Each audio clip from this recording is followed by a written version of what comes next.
On termine avec le Talmud. Donc, 24a, donc Souka. Rabbi Yehuda, Rabbi Yosi, Rabbi Shimon interdisent de le faire en raison de la crainte que l'outre n'éclate et que son contenu se répande avant qu'il n'ait l'occasion de séparer réellement la terouma et la dîme. Dans ce cas, lorsqu'il a bu le vin rétroactivement, il s'avère qu'il a bu des produits sans dîme. Le rabbin Meir ne s'inquiète pas d'un changement potentiel du statu quo. Et le rabbin Yehuda, qui craint que l'outre n'éclate, s'inquiéterait encore plus d'une mort potentielle. La Gemara suggère inverser l'attribution des déclarations selon Abaye. Rabbi Meir s'inquiète de la mort potentielle, Rabbi Yehuda ne s'inquiète pas de la mort potentielle comme cela est enseigné dans une beretta. Si quelqu'un utilise son animal comme mur pour la souka, et Rabbi Meir le juge inapte et Rabbi Yehuda le juge approprié. La Gemara demande, c'est difficile car il y a une contradiction entre la déclaration du rabbin Meir concernant la souka où il ne s'inquiète d'une mort potentielle et l'autre déclaration du rabbin Meir concernant la séparation de la terouma et de la dîme, où il ne craint pas que l'outre n'éclate. La Gemara répond, Rabbi Meir aurait pu vous dire, la mort est courante, car tout être vivant finira par mourir. Cependant, l'éclatement de l'outre n'est pas courant, car il est possible qu'il ait confié l'outre à une garde pour la protéger afin qu'elle n'éclate pas, jusqu'à ce qu'il ait l'occasion de se séparer la terouma et la dîme requise. La Gemara demande, cela est difficile, car il y a une contradiction entre la déclaration du rabbin Yehuda concernant la souka. Il ne se préoccupe pas d'une mort potentielle et l'autre déclaration du rabbin Yehuda concernant la séparation de la terouma et de la dîme où il craint que l'outre n'éclate. La Gemara répond, la justification de l'opinion de Rabbi Yehuda concernant la dîme n'est pas due au fait qu'il s'inquiète du risque d'éclatement de l'outre. Il décide plutôt que l'on ne peut pas boire le vin parce qu'il n'estime pas qu'il existe un principe de clarification rétroactive. La procédure prescrite par le rabbin Meir repose sur l'hypothèse fondamentale que lorsque la séparation est effectivement effectuée, les produits qu'il sépare pour la terouma et la dîme, à ce moment-là, sont déterminés rétroactivement comme étant dès le départ de la terouma et de la dîme. Le rabbin Yehuda n'accepte pas ce principe. Par conséquent, les actions ultérieures d'une personne ne déterminent pas rétroactivement le statut original du produit. La Gemara demande, et le rabbin Yehuda ne s'inquiète-t-il pas de l'éclatement potentiel de l'outre, mais n'y a-t-il pas une preuve du fait qu'il enseigne dans la dernière clause de la beretta que les sages ont dit à Rabbi Meir à propos de la dîme, n'admettez-vous pas que peut-être l'outre éclatera, et il sera déterminé rétroactivement qu'il est que boire des produits sans dîme? Et Rabbi Meir a dit aux sages, cette possibilité n'est pas préoccupante. Quand il éclatera, je serai inquiet. Cela indique par déduction que le rabbin Yehuda, qui n'est pas d'accord avec le rabbin Meir, s'inquiète du risque d'éclatement de l'autre. La Gemara répond que là, c'est Rabbi Yehuda qui dit à Rabbi Meir, pour moi, je ne suis pas d'avis qu'il y ait un principe de clarification rétroactive. Et donc, on ne peut pas séparer la terouma et la dîme après avoir bu le vin. Cependant, selon vous, qu'il existe un principe de clarification rétroactive. N'admettez-vous pas qu'on ne puisse pas boire du vin avant de séparer la terouma et la dîme par crainte que l'outre n'éclate? Rabbi Meir lui dit, quand il éclatera, je m'inquiéterai. La Gemara demande plus loin. Et Rabbi Yehuda ne s'inquiète-t-il pas d'une mort potentielle? N'avons-nous pas appris dans une Mishnah du traité Yoma Deha que les sages ont dit à propos du grand prêtre avant Yom Kippour? Il désignerait un autre prêtre à sa place, et puisque le grand prêtre accomplissant le service de Yom Kippour doit se marier, Rabbi Yehuda dit il lui désignerait même une autre épouse de peur que sa femme ne meure. Apparemment, il s'inquiète d'une mort potentielle. La Gemara répond, mais n'a-t-il pas été dit à propos de cette Mishnah que cette désignation est unique à Yom Kippour? Comme l'a dit Rabbi Huna, fils du Rav Yehoshua, ils ont établi un standard plus élevé en matière d'expiation. Par conséquent, les questions qui ne sont pas une source de préoccupation dans d'autres domaines de la Lara sont importantes. En ce qui concerne Yom Kippour, paragraphe, la Gemara demande, tant selon celui qui a dit qu'un animal est une cloison impropre à cause du souci de ne pas mourir, selon celui qui a dit que c'est dû au souci de ne pas fuir, apparemment c'est un plein, une partition à part entière par la loi de la Torah. Et ce sont les sages qui ont publié un décret interdisant son utilisation sous peine de problème. Cependant, si tel est le cas, selon le rabbin Meir, un animal utilisé comme revêtement par une tombe devrait être impur en raison de la pureté du revêtement d'une tombe. Pourquoi alors avons-nous appris dans une Mishnah Eruvin 15a et b que Rabbi Yehuda dit même une créature vivante transmet une impureté rituelle à cause de l'impureté du revêtement d'une tombe. Mais Rabbi Meir la considère comme pure. Si selon Rabbi Meir, un animal est impropre à être utilisé comme cloison uniquement en raison de la crainte qu'il ne meure ou ne s'enfuit, mais qu'il s'agit essentiellement d'une cloison convenable, pourquoi ne devient-il pas impur lorsqu'il est utilisé comme revêtement d'une tombe? Au contraire, Rav A. Bar Yaakov a dit contrairement à ce qui a été dit ci-dessus. Rabbi Meir soutient que toute cloison qui se tient au moyen de l'air, c'est-à-dire que des moyens intangibles comme un être animé qui se tient grâce à sa force vitale n'est pas une partition. Certains disent une version différente de ce que Rav A. Bar Yaakov a dit. Rabbi Meir soutient que toute partition qui n'est pas établie par une personne n'est pas une partition.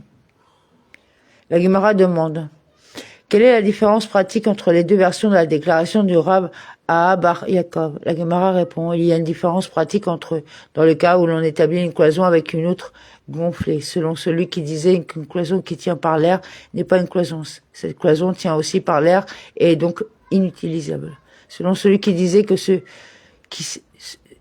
si ce n'est pas établi par une personne, ce n'est pas un partage. Daf 24b. Cette cloison a été établie par une personne et est donc en bon état. Paragraphe, le maître a dit dans la Baraita qu'au nom de Rabbi Yossi à Galilee, ils ont dit: on ne peut pas non plus y écrire d'acte de divorce. La Gemara demande quelle est la justification de l'opinion du rabbin Yossi à Galilee. C'est comme cela est enseigné dans une Baraita à propos du verset: lorsqu'un homme prend une femme et l'épouse et qu'il arrive qu'elle ne trouve pas grâce à ses yeux parce qu'il a trouvé en elle quelque chose d'inconvenant, qu'il lui écrive un rouleau séphir de séparation, qu'il le lui remette en main et qu'il la renvoie hors de sa maison. Deutéronome 24.1. Du mot parchemin, j'ai seulement déduit qu'un parchemin est adapté. Puis-je inclure tous les objets comme matériaux appropriés sur lesquels un acte de divorce peut être rédigé? Le verset précise qu'il lui écrive en tout cas, c'est-à-dire surface sur laquelle la formule peut être écrite. Si oui, quelle est la signification de ce que dit le verset parchemin? C'est pour vous dire qu'un acte de divorce doit être écrit sur une surface semblable à un parchemin, tout comme un parchemin n'est ni vivant ni de la nourriture. De même, un acte de divorce peut être écrit sur tout objet qui n'est pas ni vivant ni comestible, nourriture. C'est pourquoi le rabbin Yossi à Galilee invalide un acte de divorce écrit sur un être vivant.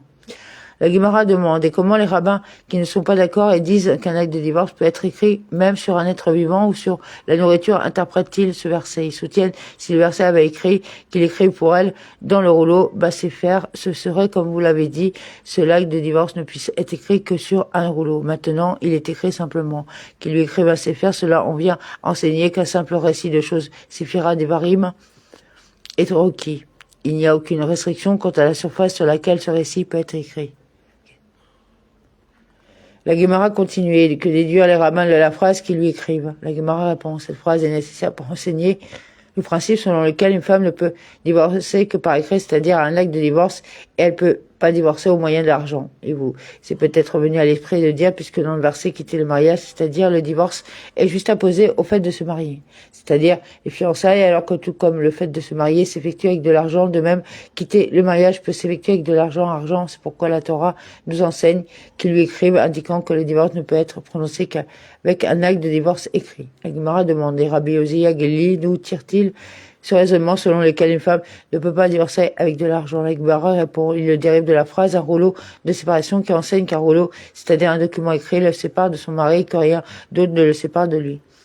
La Gemara continue: l'autre Tana, c'est-à-dire les rabbins, exigent que ce verset enseigne qu'un acte de divorce doit être une affaire qui coupe tout lien entre lui et elle. Comme il est enseigné dans une Baraita, si un homme dit à sa femme: c'est dans votre acte de divorce à condition que vous ne buviez jamais de vin ou à condition que vous n'alliez jamais à la maison de votre père, ce n'est pas une indemnité de départ, le divorce n'est pas valide. Si un acte de divorce impose à la femme une condition qui la lie définitivement à son mari, sa relation avec son mari n'est pas complètement rompue, ce qui est une condition préalable au divorce. Si elle impose cependant une condition pour une durée de 30 jours ou d'une autre période limitée, c'est la séparation et le divorce est valide, car la relation prendra complètement fin à la fin de la période des 30 jours. La Gemara continue: l'autre Tana, Rabbi Yossi à Galilee, déduit qu'une condition sans point de termination invalide le divorce du fait qu'au lieu d'utiliser le terme karet, le verset utilise le terme plus étendu kéritut. Dans la mesure où les deux termes désignent la séparation, l'utilisation du terme plus long enseigne deux choses. Le divorce ne peut être effectué que par écrit et non pas l'argent, et le divorce nécessite une séparation totale. Et l'autre Tada, les rabbins ne tirent rien de l'expansion du caresse en kéritut, parce que les rabbins ne voient pas cela comme un écart significatif par rapport au langage standard du verset. Mishnah: dans le cas de celui qui établit sa souka entre les arbres et que les arbres lui servent de mur, la souka est adaptée. Gemara Ra'ab Bar Yaakov a dit, toute cloison qui n'est pas capable de résister à un vent typique, mais qui est plutôt soufflée d'avant en arrière, n'est pas une cloison. La Gemara pose la question suivante sur la base de ce que nous avons appris dans la Mishnah, dans le cas de celui qui établit sa souka entre les arbres et que les arbres lui servent de mur. La souka est adaptée. La Gemara demande, mais les arbres ne se balancent-ils pas au gré du vent? La Gemara répond, de quoi avons-nous affaire ici? La Mishnah fait référence aux arbres plus âgés, épais et durs, qui ne se balancent pas au vent. La Gemara demande, mais n'y a-t-il pas un problème avec le feuillage et qui se balance totalement au gré du vent? Si elle fait partie du mur de la souka doit être impropre. La Gemara répond, il s'agit d'un cas où il s'agit d'un mur en bon état, car elle a établi le mur en l'attachant avec des feuilles de palmier dures et des feuilles de laurier pour le resserrer et l'empêcher de se balancer sous le vent. Et la Gemara dit, si l'arbre est attaché et ne peut pas osciller, à quoi sert d'énoncer cet alarin? Il est évident qu'il s'agit d'un mur en forme. La Gemara répond, de peur que vous ne disiez, publions un décret interdisant son utilisation, de peur que quelqu'un ne vienne utiliser l'arbre le jour du Shabbat. Par conséquent, la Mishnah nous enseigne que cela n'est pas un problème. Venez entendre une autre preuve qu'une cloison soufflée d'avant en arrière par le vent est une cloison convenable. L'Ara veut que des planches doublées placées aux quatre coins d'une zone entourant un puits fassent de cette zone un domaine privé dans lequel il est permis de puiser de l'eau du puits le jour du Shabbat. Il y avait là un arbre du coudé d'épaisseur de chaque côté d'un des coins, ou une clôture carrée en pierre mesurant une coudée carrée, ou une cloison de roseau. Son statut juridique s'apprécie comme celui d'une double planche placée au coin de la zone entourant un puits et serve de cloison pour deux des côtés. Apparemment, une cloison qui se déplace au gré du vent, comme la cloison des roseaux, est considérée comme une cloison à part entière. La Gemara refute cette preuve là aussi. Elle n'est pas considérée comme une cloison à part entière que parce qu'il a établi la cloison en l'attachant avec des feuilles de palmier dures et des feuilles de laurier. La Gemara cite une preuve supplémentaire. Venez entendre ce qui est enseigné dans une beretta en ce qui concerne un arbre dont le feuillage est large et dont les branches descendent et couvre le sol. Si son feuillage n'est pas haut de 3 palmes du sol, il crée un espace semblable à une pièce ronde. On peut donc porter au-dessus car il s'agit d'un domaine privé à part entière. Pourquoi le feuillage de l'arbre constitue-t-il une cloison adaptée? Ne se balance-t-il pas d'avant en arrière au gré du vent?